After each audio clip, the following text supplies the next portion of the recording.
Mən də burada Yasamalda qalıram. Özüm də məcburi köçkünəm. Laçın rayonundanam. Neçə ildir də torpaqlarımızı alıblar. Nə gedib müharibə eləyə bilmirik, nə döyüşə bilmirik. Nə döyüşənlərdən heç səs sorağı yox. Qalmışıq çöllərdə, nə etməliyik? Acından susuzdan qırılırıq. İş yox, güc yox, nə etməliyəm? Nə etməliyəm? Hara oğurluq eləyim? Gedirsən bir yerdə al verirsən, deyirlər ki, burada bunu satma, bunu eləmə. Ged nəşə satım, oğurluq eləyim, quldurluq eləyim, nə etməliyəm? Bəs mən də çıxmalıyam bura, xalq azad insanım, haqqımızı tələb eləməliyəm də. Bu milləti hava qaçın bu gün də saxlayacaqlar. Gözləntilərim insanlar çox olsa nəsə yaxşı bir hadisə olur bizi. Dəyişiklik olacaq, müsbətə doğru. Olmasa xeyri yoxdur. Evdən gəlmişik, yoldaşımla, ailəmizlə gəlmişik. Yasamal rayonu. Gözləntiləriniz nədir? Gözləntilərimiz yaxşı şeylər gözləyirik də. Ne gəlmişik ki, ümidimiz var da nəyəsə. Bu qədər. Xalqın fikri nədir? Keçiriləcək referendumla bağlı. Yəni ona etiraz eləmək üçün gəlmişik.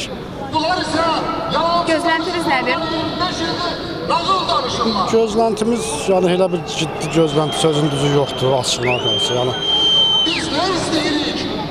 insanlar da o qədər yəni aktiv deyil. Yəni gözlədiyimizdən daha azdır insanların sayı. Dolana bilmirik, yaşaya bilmirik. Mən 60 yaşım var.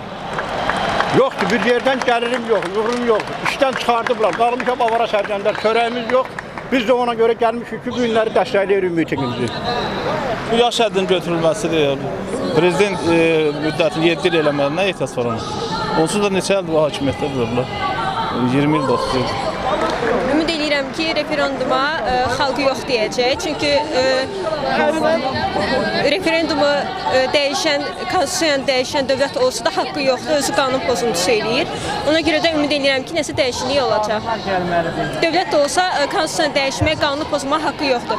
Özü başda İlham Əliyev olmaqla özü qanun pozuntusuna yol verir.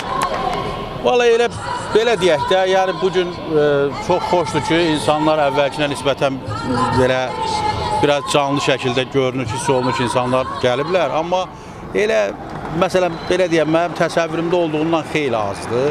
Yəni bu gün insanlar öz gələcək taleyi ilə bağlı olan bir məsələyə bu cür laqeyd münasibət göstərirlər. Yəni referendum olacaq, bu referendumda xeyli dəyişikliklər var.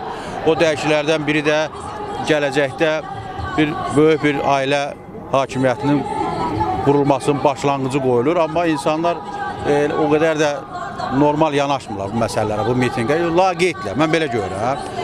Gözləntilərim amma çox idi. Mən fikirləşirdim ki, xeyli adam olar. Yəqin ki, yox deyərlər və bu yoxun da mənə nəticələr görünür.